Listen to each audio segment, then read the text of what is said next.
In the late 90s, the world was gripped with Pokemon fever. The game had already found huge success in its native Japan with the release of Pocket Monsters Green and Red, before taking the rest of the world by storm with the release of Pokemon Red and Blue. Those of us in the UK, however, had to wait until 1999 before we could get our hands on the games. But by then, we had already been initiated from afar thanks to the increasingly tantalising reports from the gaming mags of the time. Game Freak's light-hearted JRPG had well and truly struck a chord with younger gamers, and its fiendishly addictive premise of catching, trading and battling the titular creatures became an obsession for school kids everywhere. Of course, it didn't take long for other developers to begin frantically trying to tap into this craze by creating their own rival games. Also in 1999, in the height of this craze, Legend of the River King quietly released for the Game Boy Color. At a glance, it was easy to dismiss the game as one such Pokemon clone, and in fact I seem to recall doing exactly that at the time. In actuality, it was the first title in the Kawa no Nushitsuri series to be released outside of Japan, a series that had its roots stretching all the way back to the Famicom. The series was developed by Victor Interactive Software, who are most well known for their work on the farming RPG Harvest Moon series of games.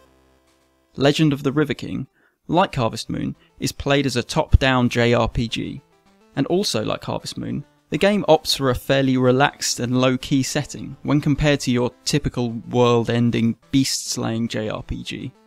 Instead, you take on the role of a young boy.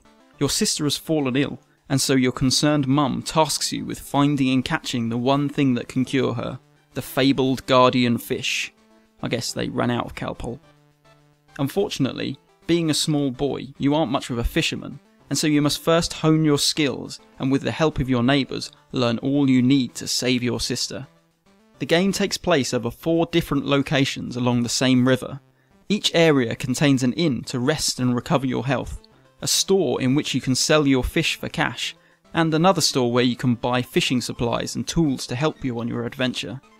To progress from one area to the next, you must first complete tasks for the villagers, and these tasks typically involve, rather unsurprisingly, catching a particular kind of fish. When you begin the game, you are armed only with a small rod, float and hook, but with that you can attach some bait and begin fishing. To fish, you simply have to walk up to an area of water and cast your line with the press of the B button. Holding the button casts a little further out, and pressing quickly casts it just in front of you. Using the directional pad, you can also adjust the angle of the cast in mid-air a little. Once your line is cast, the silhouettes of the fish can be seen on top of the water. If there's no fish nearby, you might want to try and cast closer. However, casting too close will cause a fish to panic and swim away. When you think you're in a good position, it's time to play the waiting game. Yep, like with real fishing, no pun intended, patience is a virtue, and in Legend of the River King, a fish might swim by several times, completely ignoring your bait before finally taking a bite. When this magic moment happens, you will see the float bob in the water, and you'll be given an audio cue. When you see it fully submerged, it's time to press the A button and catch yourself a fish. The action switches to an underwater view at this point, where you get a good look at your scaly opponent. The fish will begin by swimming hurriedly to the left, and as he does he will get closer to the bottom of the screen. Pressing and holding the A button will reel the fish in, but doing so now would simply snap the line. Instead you have to wait for the fish to tire out and come to a stop. When that happens, it's safe to start reeling in, but be careful as the fish may try to resist and then you'll have to let it tire itself out once again before continuing. If the fish struggles enough, it will make its way to the bottom of the screen and then to freedom, taking the bait as its reward. If however you successfully get the fish to the top of the screen, it's finally yours. This is the basic process of the game, but sadly it's not always that straightforward. Certain fish will only respond to certain kinds of bait, of which there are several different kinds. What's more, there are 3 different sizes of hook, and trying to use the wrong hook on the wrong size of fish will simply lead to the fish breaking free immediately. This means that the game is in large part a matter of trial and error in trying to find the right combination of bait and hook for the right kind of fish. If that sounds far too tedious, then thankfully there is a simpler solution. The fly rod is available to buy from the start of the game, and when combined with the wet stonefly, it serves as a one-size-fits-all solution for almost every fish in the entire game. It also allows you to reel in whilst the line is cast, making it easier to put within reach of the fish. Think of it as playing the game on easy mode. As well as catching fish, occasionally the villagers will want some other tasks completed. These include trading items such as a charm for a teacup for a piece of coal, fight and kill a bear, a piece of coal for a... Wait, what was that about a bear? Yep, you might only be a small boy with a passion for angling, but come on, it's only a bear. The game, despite its gentle setting, does contain random enemy encounters. As you move away from the safety of the town, you'll find yourself confronted with wild animals such as spiders, wasps, bats and eagles. You can either run away or you can stand and fight. Fighting is played out with a simple minigame, in which you must wait for the randomly moving cursor to pass over the creature before pressing the A button. The cursor speeds up, however, so the player must be quick to strike. Depending on where the cursor lands, the creature will receive a number of damage points.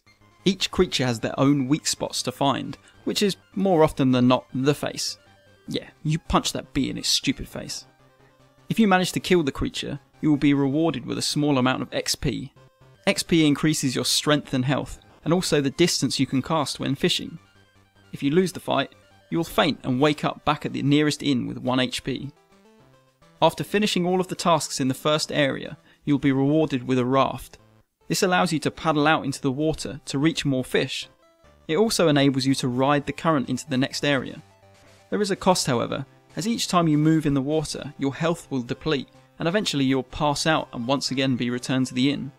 You can, however, carry food bought from the store to replenish your health, and this can also be used in battle with the creatures too. There are 48 different types of fish to find and catch in the game. Each different type will stick in groups to certain locations in the water, and will likely only appear in 1 or 2 of the 4 areas. The different types of fish will be chronicled in your journal, as well as the record for the largest catch of its kind.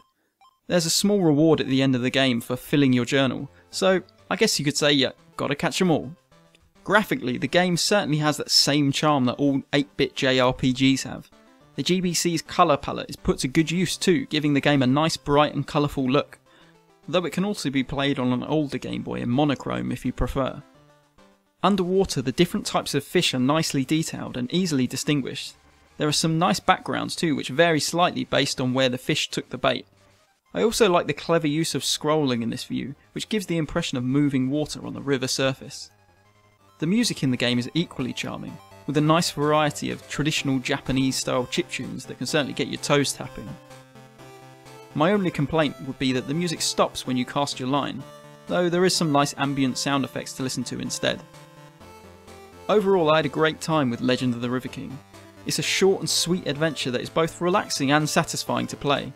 Some will no doubt find it tedious and boring, but for those looking for a charming RPG adventure that can be played in a day or two, then you could certainly do a lot worse.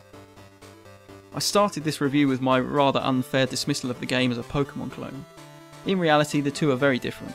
One is the story of a young boy on his first adventure, in which he must find and catch all of the strange and varied creatures he finds in the wild, and mark them in his journal. The other is, of course, Pokemon. The game can be picked up fairly cheaply, so if you like what you've heard, why not seek out a copy of Legend of the River King, and learn the secret of the Guardian Fish and save your sister.